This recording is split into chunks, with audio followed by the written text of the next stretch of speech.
Hello friends, मैं शिवशंकर और आप मेरे साथ इस वीडियो में पढ़ेंगे 9th क्लास के ज्योग्राफी का 3rd चैप्टर। ठीक है, हम तीसरे अध्याय को अध्ययन करेंगे और इसमें देखेंगे कि अपवाह क्या है। ठीक है, अपवाह यह वह होता है जो किसी नदी को हम जैसे किसी नदी की नाम लेते हैं तो नदी यानी कि गंगा का बोलते हैं तो गंगा का पूरा यानी कि गंगा जिस क्षेत्र से बहती है उसका पूरा क्षेत्रफल मतलब कि वह जितना क्षेत्र ऑक्युपाई करके जितना क्षेत्र कवर करके बहती है वह उसका अपवाह तंत्र कहलाता है। और इसमें बहुत सारी नदियां आकर के मिलती जाती हैं, वो सारा क्या बनाती हैं, एक विस्तृत अपवाह तंत्र मिल करके बनाती हैं। तो देखिए, चलिए निकालते हैं इसमें से कुछ अपने परीक्षा के लिए। तो सबसे पहले हम यह देखते हैं कि अपवाह शब्द एक क्षेत्र के नदी तंत्र की व्याख्या करता है। ठीक है, पूरा एक क्षेत्र होता है उसकी वो पूरा व्याख्या करता है। तो भारत के भौतिक मानचित्र को जब आप देखेंगे तो आप यह पाएंगे कि विभिन्न दिशाओं से छोटी छोटी धाराएं आकर एक साथ मिल जाती हैं तथा एक मुख्य नदी का निर्माण करती हैं। अंततः इनका निकास किसी बड़े जलाशय जैसे झील या समुद्र या महासागरों में होता है। ये हमको पता है, बहुत सारी नदियां आकर के क्या करती हैं, एक बड़ी नदी में मिल जाती हैं और उनका जो पूरा जल होता है, पूरा पानी होता है, वह किसी बड़े जलाशय में यानी कि झील या समुद्र में आकर के महासागर में उनका एक मिलन होता है। ठीक है, इस प्रकार हम देखते हैं कि एक नदी तंत्र द्वारा जिस क्षेत्र का जल प्रवाहित होता है उसे एक अपवाह द्रोणी कहते हैं। ठीक है, एक नदी तंत्र द्वारा जिस क्षेत्र का जल प्रवाहित होता है यानी कि जिस क्षेत्र का जल उसमें बहता है उसे एक हम अपवाह द्रोणी कहते हैं। अब मानचित्र का जब आप अवलोकन करेंगे तो यह आपको पता चलेगा कि क्या होता है, कोई ऊंचा स्थान, ठीक है, जब कोई ऊंचा स्थान होता है या पर्वत होता है, भूमि होता है, यह उसको क्या करती है, अलग करती है। ठीक है, तो वो क्या कहलाता है उसको हम देखेंगे। फिर हम यह देखते हैं कि ऊंचा क्षेत्र जैसे पर्वत या ऊंची भूमि दो पड़ोसी अपवाह द्रोणियों को एक दूसरे से अलग करती है। ठीक है, इस प्रकार की उच्च भूमि को हम क्या कहते हैं, जल विभाजक कहते हैं। ठीक है, यानी कि आ रही है नदी, उसके बाद क्या होता है उससे कि एक अवरोध आता है, वहां से उसकी धाराएं बढ़ जाती हैं, अलग अलग हो जाती हैं। तो इस प्रकार की जो उच्च भूमि होती है यानी कि उसके जल का विभाजन कर देता है वह ऊंचा स्थान, उसको हम क्या कहते हैं, जल विभाजक कहते हैं। ठीक है, अब विश्व की सबसे बड़ी अपवाह द्रोणी अमेजन नदी की है, जिसको हम पढ़ चुके हैं पिछले क्लासेस में। तो अब क्या हम देखते हैं कि पूरा अमेजन का हमने विस्तार से पढ़ा था, आप जरूर पीछे के क्लासेस देखते जाएंगे ताकि आपके जितने भी डाउट्स हैं वो क्लियर होते चलेंगे। ठीक है, अब भारत में अपवाह तंत्र क्या है इसको हम देखते हैं। ठीक है, तो भारत के अपवाह तंत्र का नियंत्रण मुख्यतः भौगोलिक आकृतियों के द्वारा होता है। ठीक है, इस आधार पर भारतीय नदियों को दो मुख्य वर्गों में विभाजित किया गया है, इनको दो मुख्य भागों में बांटा गया है। अब हिमालय की नदियां तथा प्रायद्वीपीय नदियां, ठीक है, मतलब कि हिमालय से निकलने वाली जो नदियां हैं और प्रायद्वीपीय भाग से जो निकलने वाली नदियां हैं उनको इस तरीके से दो वर्गों में बांटा गया है। अब हम क्या देखते हैं कि हिमालय की अधिकतर नदियां क्या हैं, बारहमासी हैं। ठीक है, ये हम देखते हैं, उनमें 12 मास जल रहता है। ठीक है, इनको हम बारहमासी नदियां कहते हैं, जिनमें 12 मास पानी यानी कि उनका एक बहाव चलते रहता है, उनमें पानी आपको देखने को मिलेगा। अब इनमें वर्ष भर पानी रहता है क्योंकि इन्हें वर्षा के अतिरिक्त ऊंचे पर्वतों से पिघलने वाले हिम द्वारा भी जल प्राप्त होता है। ठीक है, यानी कि इनके जल का जो स्रोत है वह क्या है, एक तो है कि वर्षा से इनको जल की प्राप्ति होती है। फिर यह देखते हैं कि ग्लेशियर जो कि बहुत ज़्यादा उनका विशाल मात्रा में उनमें जल होता है वह पिघलते रहते हैं और जहाँ से ये नदियाँ निकलती हैं वो उन्हीं को बोलते हैं, यानी कि ग्लेशियर से ही इनको पानी यानी कि इनका उद्गम स्थल होता है। ठीक है, यहीं से ये निकलते हैं और मुख्य जो यानी कि पानी का है, मुख्य जो इनका जल कहें वो वही होना चाहिए। ठीक है, शुद्ध जो जल होता है नदी में वो वही ग्लेशियर का ही जल होता है। तो ये क्या होता है कि ग्लेशियर से हमेशा इनको पानी प्राप्त होता रहता है। ठीक है, इस प्रकार इनमें हर माह यानी कि 12 मास इसमें पानी होना चाहिए। अब हम क्या देखते हैं कि हिमालय की दो मुख्य नदियां सिंधु तथा ब्रह्मपुत्र इस पर्वतीय श्रृंखला के ऊपरी भाग से निकलती हैं। ठीक है, यानी कि जो हिमालय है पर्वत हमारा, वो उससे कौन सी नदी निकलती है, तो उससे हिमालय की दो मुख्य नदियां सिंधु तथा ब्रह्मपुत्र निकलती हैं। ठीक है, ये हमको पता है, सिंधु और ब्रह्मपुत्र। अब हम क्या देखते हैं कि इन नदियों ने पर्वतों को काट कर गार्जों का निर्माण किया है। ठीक है, इन्होंने काट करके पर्वतों को क्या किया है, बीच बीच में बहुत से गड्ढे ऐसे भाग का निर्माण किया है। हिमालय की नदियां अपने उत्पत्ति के स्थान से लेकर के समुद्र तक के लंबे रास्ते को तय करती हैं। ठीक है, यानी कि ये बहुत ज़्यादा दूर होकर के ये गार्ज आप देख रहे हैं, यानी कि पहाड़ को काट करके ये बनाते हैं एक खड्ड टाइप से, एक ऐसी आकृति का निर्माण करते हैं ये। ठीक है, तो इस प्रकार से ये गार्ज का निर्माण करती हैं जो कि हिमालय से निकलने वाली नदियां हैं। ठीक है, अब आगे बढ़ते हैं और हम क्या पाते हैं कि इस प्रकार से ये बहुत सारे, यानी कि इनमें एक आकृति बनती है। नदी जब बहती है तो वो बहुत सारी आकृतियों का निर्माण करती है। ठीक है, अब हम क्या देखते हैं कि ये अपने मार्ग के ऊपरी भागों में तीव्र अपर्दन क्रिया करती हैं। ठीक है, ये ऊपरी जो भाग होता है, अपर्दन आप समझ रहे हैं, अपर्दन किसको बोला जाता है, अपर्दन इन सभी को हम पढ़ चुके हैं, यानी कि नदी द्वारा, हवा द्वारा, पानी द्वारा, या आपको कहें कि धूप के द्वारा ये जो मिट्टियों का टूटना होता है उसको हम अपर्दन कहते हैं। ठीक है, तो पानी भी उसमें क्या है, एक प्राकृतिक कारण है अपर्दन का, नदी भी उसी में आती है।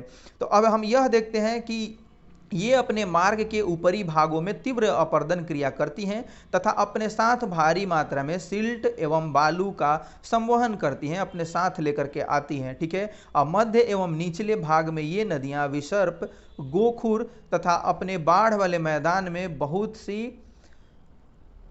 अन्य निक्षेपण आकृतियों का निर्माण करती हैं। ठीक है, ये पूर्ण विकसित डेल्टाओं का भी निर्माण करती हैं। अब हम यह देख रहे हैं कि ये नदी का स्रोत है। ठीक है, नदी का स्रोत आप देख रहे हैं, तो नदी का स्रोत यहाँ से आप देख रहे हैं कि तीखे ढलान से होकर के ये नदी वहाँ से निकल रही है। उसके बाद हम क्या देखते हैं कि जैसे ही वह निचले भाग में, यानी कि मध्य भाग में आती है, ऊपर से गिर करके ऊपर से नदियाँ निकलती हैं, और वह जब नीचे आती हैं तो क्या होता है कि उनका जो धारा होता है वह टेढ़ा मेढ़ा हो जाता है। ठीक है, इस प्रकार से ये तो यहाँ से सीधी आ रही हैं, फिर इधर हम क्या देखते हैं कि इनमें बहुत ज़्यादा इनका मार्ग क्या होने लगता है, परिवर्तित होने लगता है। तो इस प्रकार की ये जो आकृति होती है इसको विसर्प बोला जाता है। ठीक है, अब हम क्या देखते हैं कि यही नदी अगर विसर्प के रूप में बहती है, ठीक है, यही नदी विसर्प के रूप में बहते हुए आती है नीचे, यानी कि उसकी धारा और थोड़ी मंद होती है और थोड़ी धीमी होती है, तो हम क्या देखते हैं, गोखुर का निर्माण होता है निचले भागों में।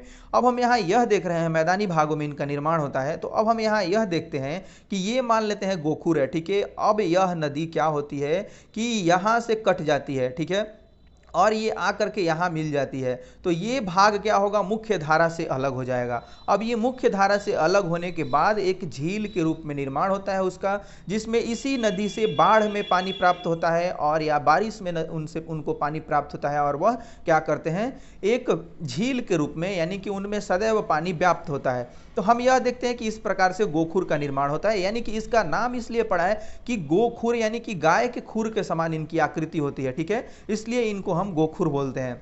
गो यानी गाय और खुर यानी कि पैर के जो निशान होते हैं उसके जैसा होता है, इसलिए इनको बोलते हैं गोखुर।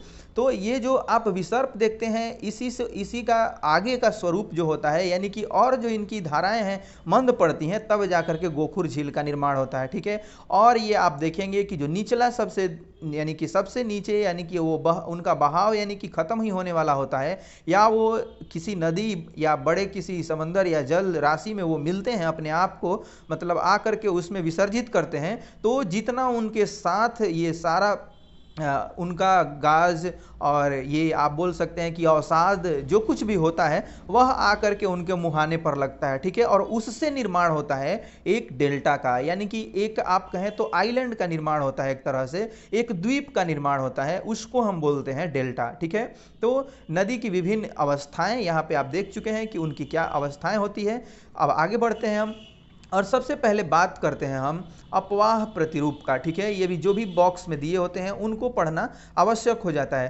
तो अब हम देखते हैं कि अपवाह प्रतिरूप क्या होता है। तो सबसे पहले बात करते हैं, एक अपवाह प्रतिरूप में धाराएं एक निश्चित प्रतिरूप का निर्माण करती हैं जो कि उस क्षेत्र की भूमि की ढाल, जलवायु संबंधी अवस्थाओं तथा अधस्थल शैल संरचना पर आधारित है। ये इनका मतलब बनना क्या होता है कि बहुत सारी अवस्थाओं पर डिपेंड करता है। ठीक है, अब नदी का बहाव कैसा है, नदी की धारा कैसी है, भूमि की ढाल कैसी है और जलवायु कैसी है, इन सभी पर वो क्या होता है, इनकी जो संरचना होती है, सेल संरचना जो होती है वह आधारित है।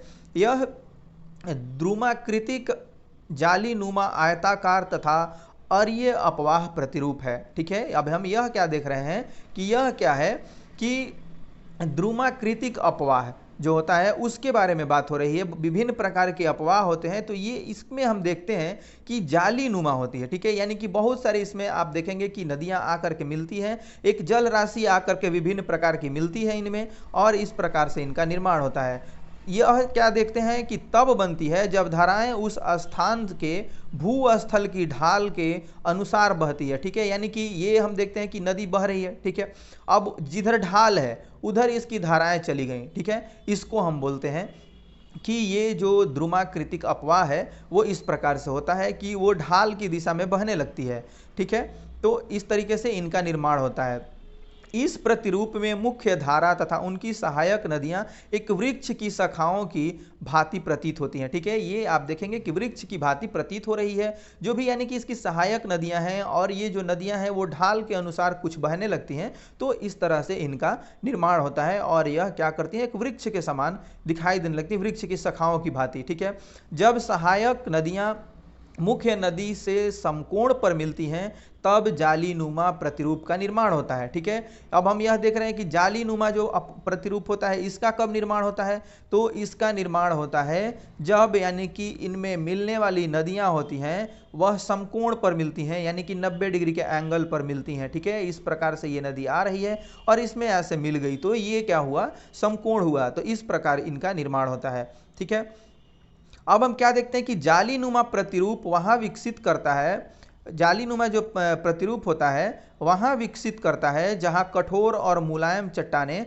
समानांतर पाई जाती हैं। ठीक है, जो कठोर और मुलायम चट्टानें हैं वो समानांतर पाई जाती हैं, यानी कि इधर से आपका कठोर है और इधर से मुलायम है, तो एक भाग कट करके क्या होता है, उस नदी में मिल जाता है। ठीक है, अब आगे देखते हैं कि आयताकार अपवाह क्या होता है, तो आयताकार अपवाह प्रतिरूप प्रबल संधित शैलीय भूभाग पर विकसित होता है। ठीक है, ये किस पर निर्माण इसका होता है, तो यानी कि प्रबल मीन्स मजबूत, संधित शैलीय भाग, और हम यह देखते हैं कि यानी कि वो कठोर भाग होता है उस पर इसका विकास होता है। आयताकार अपवाह प्रतिरूप ये क्या होता है, प्रबल संधित शैलीय भूभाग पर, यानी कि कड़ा भाग, शैल यानी कि आप यह समझ सकते हैं कि कठोर भाग पर, इस प्रकार से इसका निर्माण होता है आयताकार का। अब आगे हम देखते हैं, अब अरीय अपवाह क्या होता है इसके बारे में पढ़ते हैं। ये आपका अरीय है, तो अरीय प्रतिरूप तब विकसित होता है जब केंद्रीय शिखर या गुंबद जैसी संरचना धाराएं विभिन्न दिशाओं में प्रवाहित होती हैं। ठीक है, विभिन्न प्रकार के अपवाह प्रतिरूप का संयोजन एक ही अपवाह द्रोणी में पाया जाता है। ठीक है, ये अब हम देख रहे हैं कि इस प्रकार से, यानी कि मध्य शिखर और इधर से ये इनका जो फैलाव होता है इसके चारों तरफ हो जाता है, इस प्रकार से इनका निर्माण होता है। तो आप यानी कि द्रुमाकृतिक अपवाह, जालीनुमा अपवाह, आयताकार अपवाह और अरीय अपवाह को समझ चुके होंगे। ठीक है, तो चलिए हम आगे बढ़ते हैं और देखते हैं। अब हम क्या देखते हैं कि डेल्टा का निर्माण करती है, यहां तक हमने पढ़ लिया था। उसके बाद आगे का जो भाग है, यानी कि अधिकतर प्रायद्वीपीय नदियां मौसमी होती हैं। ठीक है, जो अब बात हो रही है, ये तो हिमानी नदियां थी। ठीक है, हिमालय से जो निकलने वाली नदियां थी, यानी कि जैसे आप गंगा, यमुना, ब्रह्मपुत्र और जो सिंधु की बात कर रहे हैं, ये सभी क्या है, हिमालय से निकलने वाली नदियां हैं, और ये बारहमासी नदियां हैं, यानी कि 12 मास इनमें पानी यानी कि जल का स्तर रहता है, बना रहता है। अब हम क्या देखते हैं, अधिकतर प्रायद्वीपीय नदियां मौसमी होती हैं। प्रायद्वीप की जो नदियां होती हैं वह क्या होती हैं, मौसमी होती हैं, मौसम के अनुरूप उनका बहाव होता है, क्योंकि इनका प्रवाह वर्षा पर निर्भर करता है। इनका जो प्रवाह होता है वह वर्षा पर ही निर्भर करता है। शुष्क मौसम में बड़ी नदियों का जल भी घटकर छोटी छोटी धाराओं में बहने लगता है। ये हम देखते हैं कि शुष्क मौसम में, यानी कि जो थोड़ा गर्म मौसम होता है उसमें बड़ी नदियों का जल घट करके क्या होता है, छोटी छोटी धाराओं में बहने लगता है। हिमालय की नदियों की तुलना में प्रायद्वीपीय नदियों की लंबाई कम तथा छिछली होती है। ठीक है, यानी कि इनका जल स्तर भी कम होता है। अब हम यह देखते हैं कि इनकी लंबाई भी कम होती है, और ये छिछली कहने का मतलब यह है कि उनका जल स्तर कम होता है। ठीक है, फिर भी इनमें से कुछ केंद्रीय उच्च भूमि से निकलती हैं तथा पश्चिम की तरफ बहती हैं। अब इनमें भी क्या है, कुछ नदियां बड़ी हैं और वो उनका बहाव क्या होता है, काफ़ी होता है। अब प्रायद्वीपीय भारत की अधिकतर नदियां पश्चिम घाट से निकलती हैं तथा बंगाल की खाड़ी की तरफ बहती हैं। पश्चिम घाट से ये निकलती हैं, ठीक है, और ये कहाँ जा कर के गिरती हैं, तो यह बंगाल की खाड़ी की तरफ बहती हैं, यानी कि वहाँ इनका एक तरह से कहें तो वहाँ जा कर के मिल जाती है। लेकिन कुछ नदियाँ ऐसी हैं जो अरब सागर में भी जा कर के मिलती हैं, उनकी चर्चा हम नीचे करेंगे, ठीक है। तो अब क्या है कि हिमालय की नदियाँ कौन कौन सी नदी है जो हिमालय से निकलती है, उसका हम अध्ययन करते हैं। हिमालय की नदियाँ कौन कौन सी हैं? सिंधु, गंगा, ब्रह्मपुत्र, ये क्या है, हिमालय से निकलने वाली प्रमुख नदियां हैं। ये नदियां लंबी हैं तथा अनेक महत्वपूर्ण एवं बड़ी सहायक नदियां आकर के इनमें मिलती हैं।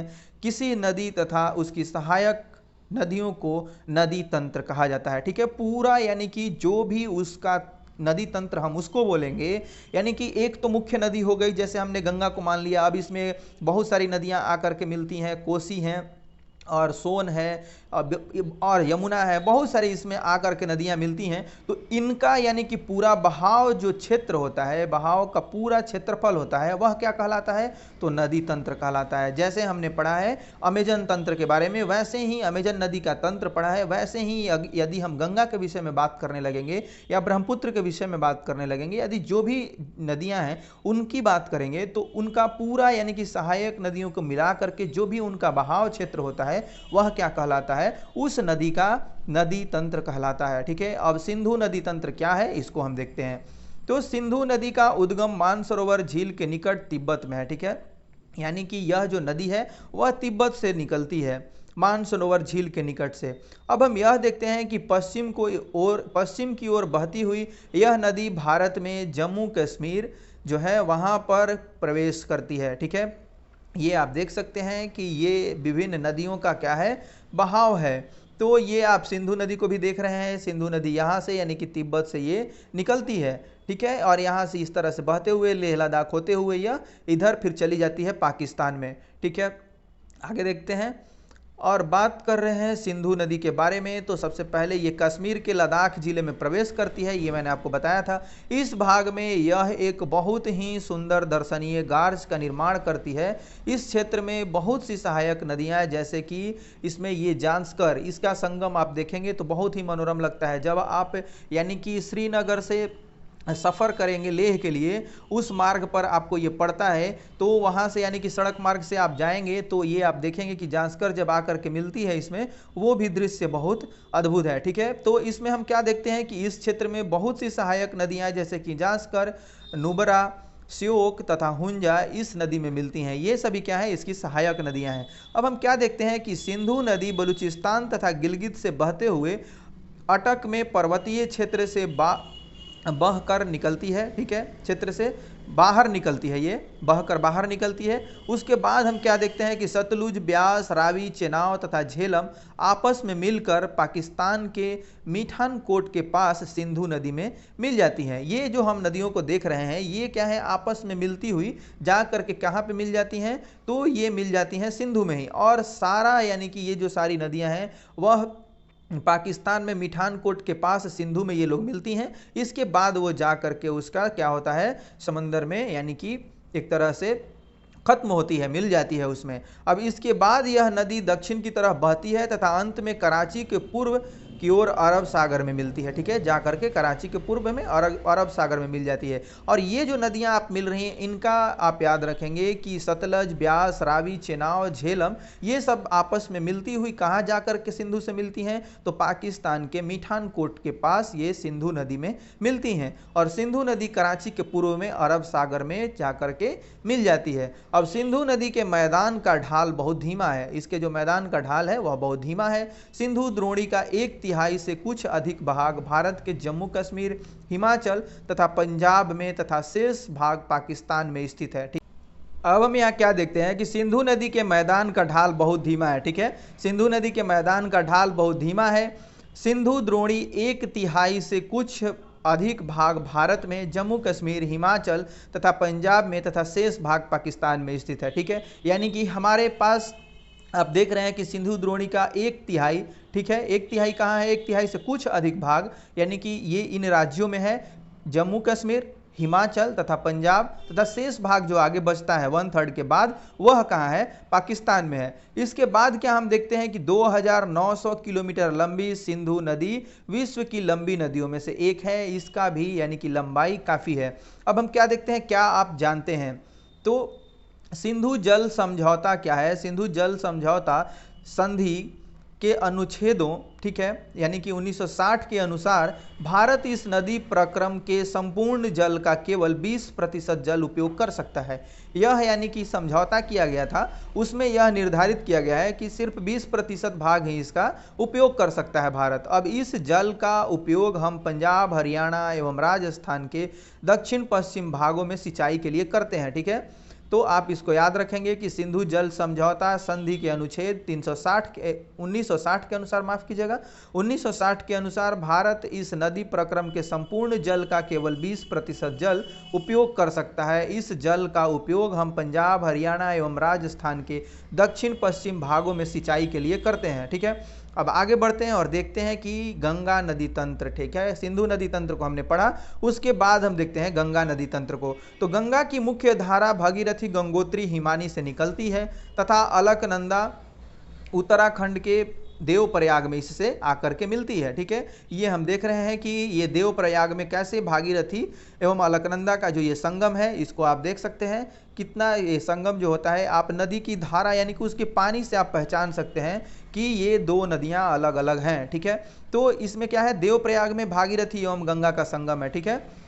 अब हम क्या देखते हैं कि इसमें आकर के मिलती हैं, हरिद्वार के पास गंगा पर्वतीय भाग को छोड़कर मैदानी भाग में प्रवेश करती है। यह कहाँ प्रवेश करती है मैदान में, तो हरिद्वार में, ठीक है।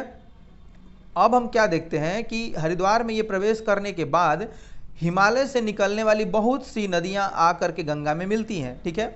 गंगा में आकर के बहुत सारी नदियां निकलती हैं, इनमें से कुछ प्रमुख हैं यमुना, घाघरा, गंडक तथा कोसी। अब देखते हैं कि यमुना नदी हिमालय के यमुनोत्री हिमानी से निकलती है। यह गंगा के दाहिने किनारे के समानांतर बहती है तथा इलाहाबाद में गंगा में मिल जाती है, ठीक है। ये एक क्या देखते हैं कि दाहिने यानी कि गंगा के दाएं साइड में समानांतर गंगा के ही बहती है, लेकिन ये देखते हैं कि इलाहाबाद यानी कि प्रयागराज में यह आकर के इसमें मिल जाती है, ठीक है, यानी कि संगम है यहाँ पर प्रयागराज में, ठीक है। अब हम क्या देखते हैं कि घाघरा, गंडक तथा कोसी नेपाल हिमालय से निकलती हैं, ठीक है। ये जो यानी कि घाघरा, गंडक और कोसी हैं, ये नेपाल से निकलने वाली नदियां हैं और आकर के ये भी कहाँ मिलती हैं, गंगा में ही मिल जाती हैं। अब इनके प्रत्येक वर्ष उत्तरी मैदान का इनके मिलने के कारण क्या होता है, इनके कारण प्रत्येक वर्ष जो उत्तरी मैदान के कुछ हिस्से बाढ़ आती है, ठीक है, उस हिस्से में बाढ़ आ जाती है, जिससे बड़े पैमाने पर जान माल का नुकसान होता है। लेकिन ये वे नदियां हैं जो मिट्टी को उपजाऊपन प्रदान कर कृषि योग्य भूमि को बना देती हैं, ठीक है। यानी कि एक तरफ से ये हमें नुकसान पहुंचाती है तो कुछ इनका फायदा भी है। अब हम यहाँ क्या देखते हैं कि प्रायद्वीपीय उच्च भूमि से आने वाली नदियाँ जो यानी कि कुछ नदियाँ इसमें क्या करती हैं, प्रायद्वीपीय भाग से बहने वाली भी नदी आकर के मिलती हैं। तो प्रायद्वीपीय उच्च भूमि से आने वाली मुख्य सहायक नदियाँ चंबल, बेतवा तथा सोन है। ये अर्ध शुष्क क्षेत्रों से निकलती हैं, इनकी लंबाई कम है तथा इनमें पानी की मात्रा भी कम है।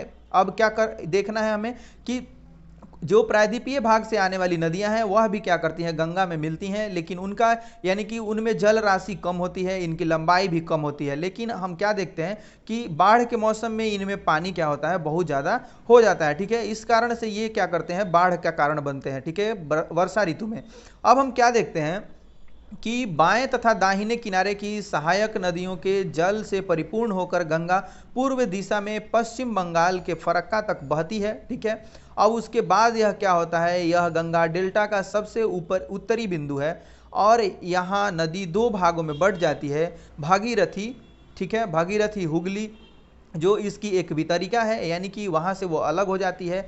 अब देखते हैं कि दक्षिण की तरफ बहती है तथा डेल्टा के मैदान से होते हुए बंगाल की खाड़ी में मिलती है, ठीक है। यानी कि बाद में सबसे निचले छोर पर क्या होता है, ये इस नदी की यानी कि विभाजन हो जाती है, ठीक है। अब वहाँ पर हम क्या देखते हैं कि दो भाग में मिल करके वो आगे बढ़ती है, दो भाग में बंट करके आगे बढ़ती है, ठीक है। भागीरथी हुगली जो इसकी एक वितरिका है। अब हम आगे क्या देखते हैं कि दक्षिण की तरफ बहती है तथा डेल्टा के मैदान में होते हुए बंगाल की खाड़ी में जाकर के मिल जाती है, ठीक है। अब सबसे बड़ी बात है कि वो वितरिका आगे जा करके उसका क्या होता है, तो वो यानी कि आगे बढ़ करके बंगाल की खाड़ी में ही मिलती है, लेकिन ये मुख्य धारा से वहाँ पर अलग हो जाती है, ठीक है। उसके बाद हम देखते हैं कि अंतिम चरण में गंगा और ब्रह्मपुत्र समुद्र में विलीन होने से पहले मेघना के नाम से जानी जाती है, ठीक है। ये क्या देख रहे हैं, यहाँ आप देख रहे हैं कि मुख्य धारा दक्षिण की ओर बहती हुई बांग्लादेश में प्रवेश करती है एवं ब्रह्मपुत्र नदी इससे आकर के मिलती है, ठीक है। यानी कि ये जो ब्रह्मपुत्र नदी है यह भी आ करके इसी से मिल जाती है, ठीक है। यानी कि हमने यहाँ देखा था कि ये दक्षिण की तरफ बहती है तथा डेल्टा के मैदान में जो वहाँ पे वितरित होती है, मतलब यानी कि वितरिका के रूप में जो बहती है उससे आकर के फिर ब्रह्मपुत्र भी इसमें मिल जाती है। और यह क्या होता है यहाँ पर अंतिम समय में यह यानी कि मुख्य धारा दक्षिण की ओर बहती हुई बांग्लादेश में प्रवेश करती है एवं ब्रह्मपुत्र नदी इससे आकर के मिल जाती है। जो धारा इसमें प्रवेश करती है बांग्लादेश में, उसी में आकर के क्या होता है, ब्रह्मपुत्र की भी धारा मिल जाती है। अंतिम चरण में गंगा और ब्रह्मपुत्र समुद्र में विलीन होने से पहले मेघना के नाम से जाने जाते हैं, ठीक है। तो आपको ये जो आपका टर्म है यानी कि जो लाइन है ये बहुत इंपॉर्टेंट है, ठीक है, कि कहाँ ये मिलती हैं ब्रह्मपुत्र और गंगा, उसके बाद किस नदी के नाम से, नई नदी के नाम से जानी जाती हैं, और वह यानी कि बंगाल की खाड़ी में गिरती हैं, ठीक है। अब गंगा एवं ब्रह्मपुत्र के जल वाली यह वृहद नदी बंगाल की खाड़ी में मिल जाती है। इन नदियों के द्वारा बनाए गए डेल्टा को सुंदरबन डेल्टा के नाम से जाना जाता है, ठीक है। इस प्रकार से ये आप यहाँ पर मैं आपको एक बार इसका फिगर दिखा देता हूँ, चित्र के माध्यम से आप समझ जाएंगे। यही है आपका ये जो वितरिका के रूप में कहा जा रहा है, तो यही बह रही है, ठीक है। अब ब्रह्मपुत्र नदी आकर के इसमें मिलती है, ठीक है, ब्रह्मपुत्र नदी भी आकर के इसमें मिल जा रही है। अब ये हम देखते हैं कि गंगा नदी है, ठीक है, गंगा नदी है। अब इसमें हम देखते हैं कि घाघरा आकर के मिलती है, ठीक है। गंगा नदी ये आपको यहाँ से आकर के चलती है, इसमें आकर के यमुना मिलती है, ठीक है।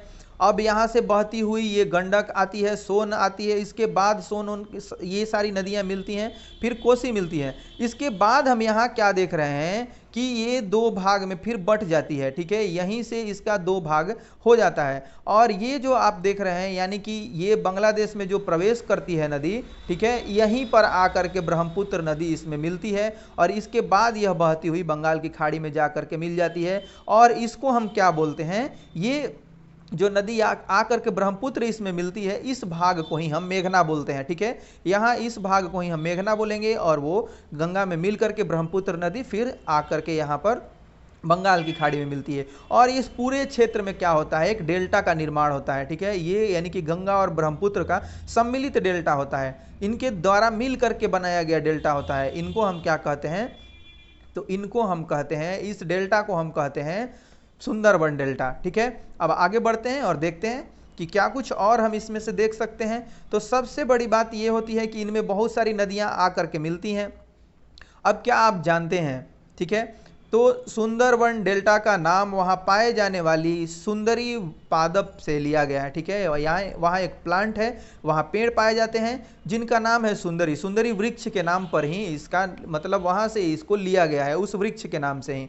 अब हम क्या देखते हैं कि सुंदरबन डेल्टा विश्व का सबसे बड़ा एवं तेजी से वृद्धि करने वाला डेल्टा है, ठीक है। यहाँ रॉयल बंगाल टाइगर भी पाए जाते हैं। इस प्रकार से आप सुंदरबन डेल्टा को याद रख सकते हैं। अब गंगा की लंबाई 2500 किलोमीटर से अधिक है, ठीक है। अब हम क्या देखते हैं कि अंबाला नगर, अंबाला जो नगर है ये हमने देखा, पूरा उसका अपवाह तंत्र देखा गंगा का। अब हम क्या देखते हैं कि अंबाला नगर सिंधु तथा गंगा नदी तंत्रों के बीच जल विभाजक पर स्थित है, ठीक है। यानी कि एक भूमि है ऊंचाई पर स्थित, उससे यह क्या होते हैं, जल विभाजक यह बन जाता है और वो ये इनके छोर पर, दोनों छोर से ये इनको विभाजित कर देता है और इस प्रकार से हो करके बहती है। अब ये क्या देखते हैं कि अंबाला से सुंदरवन तक मैदान की लंबाई लगभग 1800 किलोमीटर है, परंतु इसके ढाल में गिरावट मुश्किल से 300 मीटर है। ठीक है, यानी कि गंगा की जो ढाल है वह भी बहुत कम है। दूसरे शब्दों में प्रति वर्ग किलोमीटर की दूरी पर ढाल में गिरावट केवल 1 मीटर है। ठीक है, यानी कि प्रति 6 किलोमीटर के बाद हम देखते हैं कि गंगा के ढाल में कितना अंतर आता है, तो 1 मीटर का अंतर आता है। ठीक है, अब यह 1800 किलोमीटर है यहाँ से अंबाला से। उसके बाद हम क्या देखते हैं कि इसके ढाल में मामूली गिरावट आता है, और वह यानी कि जो गिरावट है वह 300 मीटर है। ठीक है, अब इसी को हम दूसरे शब्द में व्याख्या करें तो यह कह सकते हैं कि प्रति 6 किलोमीटर, ठीक है, प्रति 6 किलोमीटर की दूरी पर ढाल में गिरावट केवल 1 मीटर है। इसलिए इन नदियों में अनेक बड़े बड़े विसर्प बनते हैं, यानी कि इनके जो धार है, इनकी जो धाराएं हैं वह मंद पड़ जाती हैं, बहुत धीमी हो जाती हैं। ठीक है, इसलिए इनमें बड़े बड़े विसर्प बन जाते हैं, यानी कि टेढ़ी मेढ़ी ये बहने लगती हैं। अब हम क्या देखते हैं कि ब्रह्मपुत्र नदी तंत्र। तो सबसे पहले बात करते हैं ब्रह्मपुत्र नदी तिब्बत के मानसरोवर झील के पूर्व तथा सिंधु एवं सतलज के स्रोतों के काफ़ी नज़दीक से निकलती है। यानी कि ये हम देख रहे हैं कि मानसरोवर झील है उसके पूर्व से, यानी कि उसके थोड़ा दाहिने छोर से इसका निकलना होता है। ठीक है, अब वहीं पर क्या है, इसके थोड़ी ही दूर पर ये सिंधु और सतलज नदी का भी स्रोत है। ठीक है, सिंधु और सतलज नदी का भी उसके थोड़े ही बगल से उद्गम होता है। अब इसकी लंबाई सिंधु से कुछ अधिक है। हम देखते हैं कि इसकी जो लंबाई है वह सिंधु से कुछ अधिक है, परंतु इसका विस्तार मार्ग भारत से बाहर स्थित है। ठीक है, यह हम देखते हैं कि इसका अधिकतर जो विस्तार मार्ग है, ठीक है, वह कहाँ पर स्थित है, तो भारत के बाहर है। अब हम यह देखते हैं कि यह हिमालय के समानांतर पूर्व की ओर बहती है, यह हिमालय से समानांतर पूर्व की ओर बहती है। नामचा बरवा शिखर, जो नामचा बरवा शिखर के पास यह पहुंच करके अंग्रेजी के यू अक्षर जैसे मोड़ बनाकर भारत के अरुणाचल प्रदेश में गार्ज के माध्यम से प्रवेश करती है। यहाँ पे गार्ज का निर्माण होता है। नामचा बरवा यानी कि जो शिखर है वहाँ पर ये यू आकार लेती है और यह आ जाती है अरुणाचल प्रदेश में, यानी कि भारत के हिस्से में। अब यहाँ हम क्या देखते हैं, यहाँ इसे दिहांग के नाम से जाना जाता है। यहाँ किस नाम से जाना जाता है, यहाँ इस नदी को दिहांग के नाम से जाना जाता है। इसके बाद हम क्या कहते हैं, तथा दिबांग, लोहित और केनुला एवं दूसरी सहायक नदियां इससे मिल करके असम में ब्रह्मपुत्र का निर्माण करती हैं। ठीक है, ये सारी नदियां मिलती हैं, फिर इसको हम बाद में ब्रह्मपुत्र नदी बोलने लगते हैं। इनका यानी कि जो दिबांग है, लोहित है, केनुला है, ये नदियां आकर के इसमें मिलती हैं और इसको हम असम में ब्रह्मपुत्र बोलने लगते हैं। अब क्या आप जानते हैं, ठीक है, तो ब्रह्मपुत्र को तिब्बत में सांगपो और बांग्लादेश में जमुना कहा जाता है। ठीक है, ये क्या हम देखते हैं कि आपको तिब्बत में इसको सांगपो बोला जाता है और बांग्लादेश में इसको जमुना बोला जाता है। ठीक है, और यह गंगा से मिलने के बाद मेघना बोली जाने लगती है। ठीक है, गंगा और ब्रह्मपुत्र का जो सम्मिलित रूप है वह बांग्लादेश में मेघना के नाम से बहता है और वह बहती हुई कहाँ चली जाती है, बंगाल की खाड़ी में गिर जाती है। अब हम क्या देखते हैं कि तिब्बत एक शीत एवं शुष्क क्षेत्र है। तिब्बत क्या है, एक शीत एवं शुष्क क्षेत्र है, अतः यहाँ इस नदी में जल एवं सिल्ट की मात्रा बहुत कम होती है। ठीक है, इसके बाद क्या देखते हैं कि भारत में यह उच्च वर्षा वाले क्षेत्र से होकर के गुजरती है। उस क्षेत्र से मतलब होकर के गुजरती है जहाँ पर बहुत ज़्यादा मात्रा में वर्षा होती है। अब यहाँ नदी में जल एवं सिल्ट की मात्रा बढ़ जाती है। यहाँ आने के बाद यानी कि भारत में वह ऐसे क्षेत्र से होकर के गुजरती है जहां पर अधिक मात्रा में बारिश होती है। अब वह बारिश क्या करती है, पहाड़ों से सिल्ट को अपने साथ लेकर के आती है और इसमें मिलती है। अब असम में ब्रह्मपुत्र अनेक धाराओं में बहकर एक गुम्फित नदी के रूप में बहती है। ठीक है, तथा बहुत से नदीय द्वीपों का निर्माण करती है। ये यहाँ पर के असम में देखते हैं कि ये बहुत सारे नदीय द्वीपों का निर्माण करती है। अब ये हम देखते हैं कि प्रत्येक वर्ष जो होता है वो वर्षा ऋतु में यह नदी अपने किनारों के ऊपर बहने लगती है, किनारों के मतलब बाहर से होकर के बहने लगती है और असम और बांग्लादेश में बाढ़ का कारण बनती है और वहाँ बहुत ज़्यादा क्षति पहुँचाती है। ठीक है, जान और माल की। उसके बाद क्या हम देखते हैं कि अन्य नदियों के विपरीत ब्रह्मपुत्र नदी में सिल्ट निक्षेपण की मात्रा बहुत अधिक है। इसके कारण नदी की सतह बढ़ जाती है। ठीक है, और यह बार बार अपनी धारा मार्ग में परिवर्तन करने लगती है। ठीक है, यानी कि इसके भी मार्ग को सुनिश्चित नहीं है कि इसी मार्ग से इसका मार्ग भी बदलता रहता है। अब हम देखते हैं प्रायद्वीपीय नदियों के बारे में कि प्रायद्वीपीय नदियाँ क्या हैं। तो प्रायद्वीपीय भारत में मुख्य जल विभाजक का निर्माण पश्चिम घाट द्वारा होता है। जो यानी कि जल विभाजक का निर्माण बहुत ज़्यादा होता है प्रायद्वीपीय भारत में, तो वह कहाँ होता है? पश्चिम घाट द्वारा होता है। अब ये देखते हैं कि जो पश्चिम घाट जो पश्चिम तट के निकट उत्तर से दक्षिण की ओर स्थित है। प्रायद्वीपीय भाग की अधिकतर मुख्य नदियाँ जैसे कि महानदी, गोदावरी, कृष्णा तथा कावेरी पूर्व की ओर बहती हैं। ये जो नदियाँ हैं ये पूर्व की ओर बहती हैं तथा बंगाल की खाड़ी में गिरती हैं। अब ये नदियां अपने मुहाने पर डेल्टा का निर्माण करती हैं, ठीक है। अब पश्चिम घाट से पश्चिम में बहने वाली अनेक क्या है, छोटी छोटी धाराएं हैं। अब क्या देखते हैं कि नर्मदा एवं ताप्ती दो ही बड़ी नदियां हैं जो कि पश्चिम की तरफ बहती हैं और ये क्या करती हैं, जा करके मिलती हैं, आपको बताएं तो ये अरब सागर में, ठीक है। ये यानी कि इनका मिलन कहाँ होता है? अरब सागर में होता है, नर्मदा और ताप्ती का। तो इसमें देखते हैं कि नर्मदा एवं ताप्ती ही दो बड़ी नदियां हैं जो कि पश्चिम की तरफ बहती हैं और ज्वारनदमुख का निर्माण करती हैं। प्रायद्वीपीय नदियों की अपवाह द्रोणियाँ आकार में अपेक्षाकृत छोटी होती हैं। ये जो प्रायद्वीपीय नदियों की जो द्रोणियाँ होती हैं आकार में अपेक्षाकृत छोटी होती हैं, जो यानी कि हिमानी से निकलने वाली जो नदियाँ हैं, ठीक है। अब इनका ये जो नर्मदा द्रोणी है इसके बारे में पढ़ते हैं। तो नर्मदा द्रोणी यानी कि नर्मदा का उद्गम मध्य प्रदेश के अमरकंटक पहाड़ी के निकट हुआ है, ठीक है। यह पश्चिम की ओर एक भ्रंश घाटी में बहती है। समुद्र तक पहुंचने के क्रम में यह नदी बहुत से दर्शनीय स्थलों का निर्माण करती है। जबलपुर के निकट संगमरमर के सैल में यह नदी गहरे गार्ज से बहती है तथा जहां यह नदी तीव्र ढाल में गिरती है वहां धुआंधार प्रपात का निर्माण करती है। यानी कि जो ढाल जहां पर इसकी तीव्र हो जाती है वहां पर धुआंधार प्रपात का निर्माण होता है, ठीक है। अब हम क्या देखते हैं कि नर्मदा की सभी सहायक नदियां बहुत छोटी हैं। इनमें से अधिकतर समकोण पर मुख्य धारा में मिलती हैं, यानी कि ये हम देखते हैं कि ये 90 डिग्री के एंगल पर इनसे मिलती हैं। नर्मदा द्रोणी मध्य प्रदेश तथा गुजरात के कुछ भागों में विस्तृत है। अब हम देखते हैं ताप्ती के बारे में। तो ताप्ती का उद्गम स्थल मध्य प्रदेश के बैतूल जिले में सतपुड़ा की श्रृंखलाओं से है, ठीक है।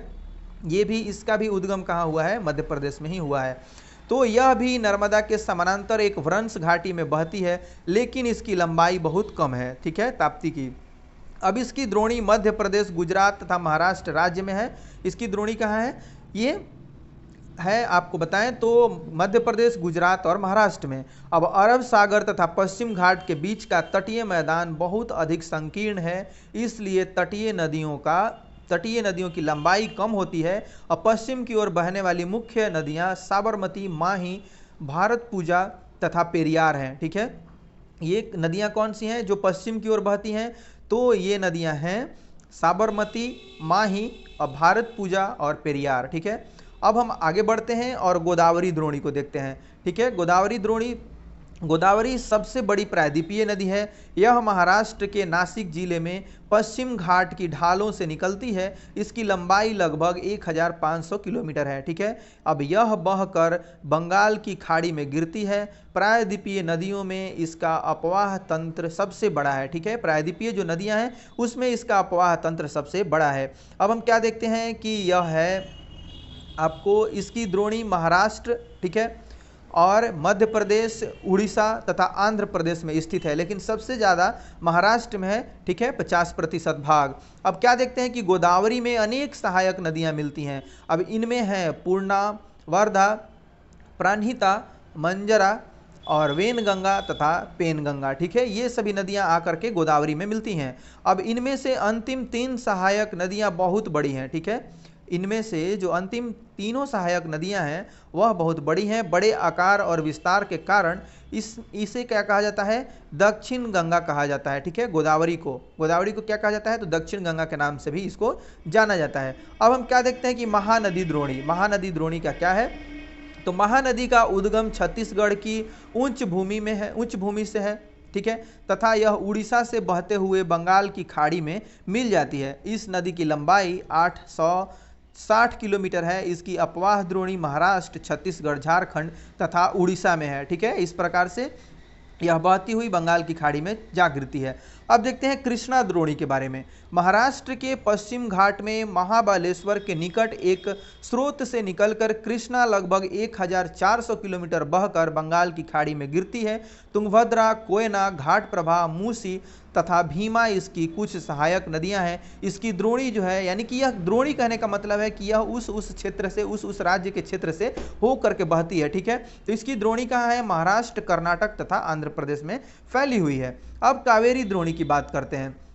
कावेरी द्रोणी में क्या देखते हैं कि कावेरी पश्चिमी घाट के ब्रह्मागिरी श्रृंखला से निकलती है तथा तमिलनाडु के कुडलूर के दक्षिण में बंगाल की खाड़ी में मिल जाती है। ठीक है, इसकी लंबाई 760 किलोमीटर है। इसकी मुख्य सहायक नदियां अमरावती, भवानी, हेमावती तथा काबिनी हैं। ठीक है, ये सभी इसकी सहायक नदियां हैं। इसकी द्रोणी तमिलनाडु, केरल तथा कर्नाटक में विस्तृत है। ठीक है, इसकी द्रोणी इन राज्यों में विस्तृत है, इसका विस्तार उधर हुआ है। अब हम क्या देखते हैं, क्या आप जानते हैं? ठीक है, तो सबसे पहले क्या होता है कि भारत में दूसरा सबसे बड़ा जल प्रपात कावेरी नदी बनाती है। इसे शिव समुद्रम के नाम से जाना जाता है। ठीक है, ये किस नाम से जाना जाता है? तो शिव समुद्रम के नाम से जाना जाता है। अब प्रपात द्वारा उत्पादित विद्युत मैसूर, बेंगलोर तथा कोलार स्वर्ण क्षेत्र को प्रदान की जाती है। इससे विद्युत उत्पादित की जाती है जो इन क्षेत्रों को प्रदान की जाती है। अब हम क्या देखते हैं कि इन बड़ी नदियों के अतिरिक्त कुछ छोटी छोटी नदियां हैं जो पूर्व की तरफ बहती हैं। ये कौन कौन सी छोटी छोटी नदियां हैं? तो दामोदर है, ब्राह्मणी, वैतरणी तथा सुवर्ण रेखा कुछ महत्वपूर्ण उदाहरण हैं। ये कहाँ बहती हैं? पूरब की ओर बहती हैं। अब आगे हम देखते हैं कि क्या आप जानते हैं, तो पृथ्वी के धरातल का लगभग 71% भाग जल से ढका है, लेकिन इसका 97% जल लवणीय है। ठीक है, यानी कि भारी मात्रा में जल है, वह क्या है पृथ्वी पर 71%, लेकिन इसका हम देखते हैं कि इस 71% का 97% जो जल है वह लवणीय है, यानी कि उसमें नमक है, वह खारा है। अब इसका क्या देखते हैं कि केवल 3% ही स्वच्छ जल के रूप में उपलब्ध है, जिसका 3/4 भाग हिमानी के रूप में है। ठीक है, अब हम यह देखते हैं कि ये जो यानी कि 71% है। ठीक है, 71% का भी 97% क्या है? अलवणीय है, माफ कीजिएगा, लवणीय है। और केवल 3% क्या है? अलवणीय है, यानी कि पीने योग्य है, उसको हम यूज कर सकते हैं, हमारे यूज के लायक है। अब इस 3% का 3/4 भाग हिमानी है, यानी कि 3/4 इसका क्या है? 3 × 3/4 क्या है? ये यानी कि हिमानी के रूप में है, ग्लेशियर के रूप में है। तो आप समझ सकते हैं कि कितना पानी हमारे उपयोग के लिए कम है। तो इसलिए हमें क्या करना चाहिए? पानी का बहुत ही सोच समझ के इस्तेमाल करना चाहिए। अब हम क्या देखते हैं? झीलें। ठीक है, अब झील के बारे में जैसे ही हमारे मस्तिष्क में ये नाम आता है तो हम क्या समझते हैं कि झील क्या होगा? यानी कि ये बहुत बड़ा क्षेत्र है पानी का, बहुत बड़े बड़े झील हैं। ठीक है, जैसे कि विश्व में और भी बहुत बड़े बड़े झील हैं जो कि एक तरह से आप कह सकते हैं कि नदी और सागर जैसे हैं। ठीक है, यानी कि कैस्पियन सागर है, सुपीरियर है, ये सभी यानी कि विश्व के बहुत बड़े बड़े झील हैं। अब हम क्या देखते हैं कि हमारे देश में भी बहुत बड़े बड़े झील हैं। ठीक है, अब उसमें से आपका चिल्का है, डल है, बुलर है। ठीक है, ये सभी क्या है? बड़े बड़े झील हैं। तो इनका निर्माण कैसे हो जाता है? तो इनका निर्माण हो जाता है यानी कि एक खाली मैदान जो कि नीचे का भाग हो जाता है, निचले भाग में आ जाता है, और उसमें क्या होता है? बारिश का पानी या किसी समंदर का जो भाग होता है उसका कुछ पानी, और क्या देखते हैं कि कुछ जो है वो उस नदी के द्वारा जिनका निर्माण होता है, उस नदी का जब बहाव बारिश के मौसम में बहुत ज़्यादा तेज हो जाता है तो उसका भी पानी उनमें जा करके मिलता है और वो इकट्ठा हो जाता है। उसके बाद उस झील में हर सालों भर यानी कि हर समय पानी रहता है। इस प्रकार से एक झील का निर्माण होता है। तो जम्मू कश्मीर तथा प्रसिद्ध डल झील। ठीक है, अब नाव वाले घरों तथा शिकारा से तो आप परिचित होंगे। ये शिकारा होता है जो कि एक तरह से आप कहें कि नाव पर ही घर बनाया होता है, जो कि वहाँ जाने वाले जो पर्यटक होते हैं उनको वह आकर्षित करता है। ठीक है, इस प्रकार से आप अन्य झील वाले स्थानों पर भी गए होंगे, आप कल्पना कर सकते हैं। तो उसमें नौकायान, तैराकी और अन्य जलीय खेल जो होते हैं उनका आनंद लिया जाता है। इस प्रकार से ये झील क्या करते हैं? अपनी ओर हमें आकर्षित करते हैं। तो अब क्या आप जानते हैं?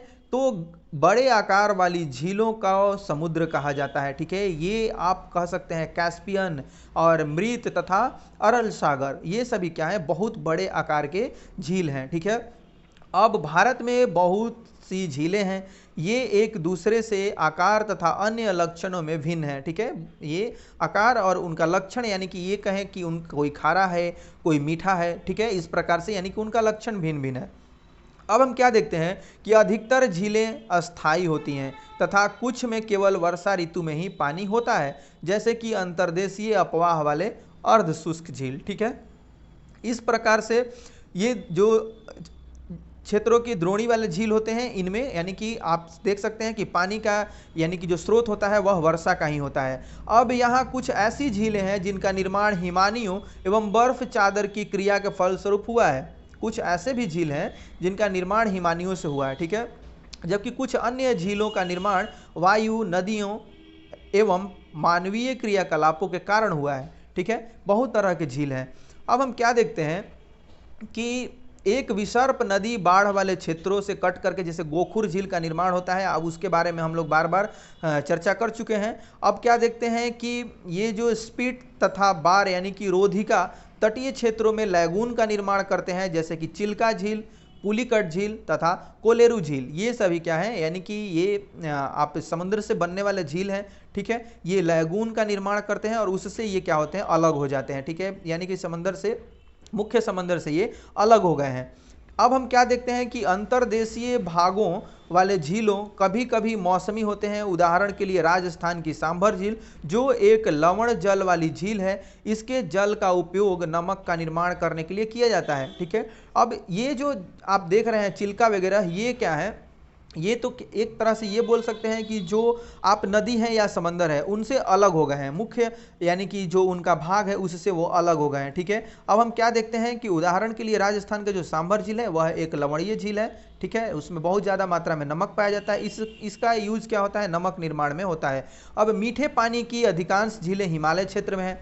मीठे पानी की जो झील है वह हिमालय क्षेत्र में है। यह मुख्यतः हिमानी द्वारा बनी है। दूसरे शब्दों में ये तब बनी है जब हिमानियों ने या कोई द्रोणी गहरी बनाई जो बाद में हिम पिघलने से भर गई। ठीक है, या किसी क्षेत्र में शिलाओं अथवा मिट्टी से हिमानी मार्ग बंध गए। ठीक है, ये क्या हुआ, हिमानी के मार्ग या तो अवरोध हो जाते हैं या ये नीचे यानी कि गहरी बन जाती है और उसके आसपास एक अवरोध उत्पन्न हो जाता है। अब इसके विपरीत, ठीक है, इसके विपरीत जम्मू कश्मीर की वुलर झील भूगर्भीय क्रियाओं से बनी है। वुलर झील किससे बनी है, तो यह भूगर्भीय क्रियाओं से बनी है। यह भारत की सबसे बड़ी मीठे पानी की प्राकृतिक झील है। ठीक है, डल झील, भीमताल, नैनीताल और लोकताल तथा बड़ा पानी कुछ अन्य महत्वपूर्ण मीठे पानी की झीलें हैं। ठीक है, ये सभी मीठे पानी की झीलें हैं जिनको आप याद रखेंगे। ये लोकताल झील का चित्र है जो आप देख सकते हैं, लोकताल झील। अब हम क्या देखते हैं, आगे देखते हैं कि इस प्रकार से इसके अतिरिक्त जल विद्युत उत्पादन के लिए नदियों पर बांध बनाने से भी झील का निर्माण हो जाता है, जैसे कि गुरु गोविंद सागर, भाखड़ा नांगल। ये सभी क्या है कि जब हम नदी पर बांध बनाते हैं इससे विद्युत उत्पादन के लिए, तो उस समय भी क्या होता है, झील का निर्माण हो जाता है। अब नदियों का अर्थव्यवस्था में महत्व, नदी का अर्थव्यवस्था में भाई क्या महत्व है, यानी कि ये जो हम आप देख रहे हैं नदी का अर्थव्यवस्था में बहुत बड़ा योगदान होता है। एक तो आप यह क्या करती है, कृषि, यानी कि हमारा देश जो है वो कृषि प्रधान है, तो बिना नदियों के हम क्या कर सकते हैं, कृषि की कल्पना नहीं कर सकते हैं। सिर्फ बारिश के माध्यम से हम नहीं कृषि कर सकते हैं। ठीक है, तो नदियों से बहुत सारी सिंचाई परियोजनाएं चलती हैं जो कि भारत की अर्थव्यवस्था में एक महत्वपूर्ण भूमिका निभाती हैं। उसके बाद क्या हम देखते हैं कि इससे पनबिजली तैयार की जाती है। नदियों पर बड़े बड़े बांध बना करके, ऊंचे ऊंचे बांध बना करके पनबिजली तैयार की जाती है जो कि हमारे उद्योग के लिए काम आते हैं। ठीक है,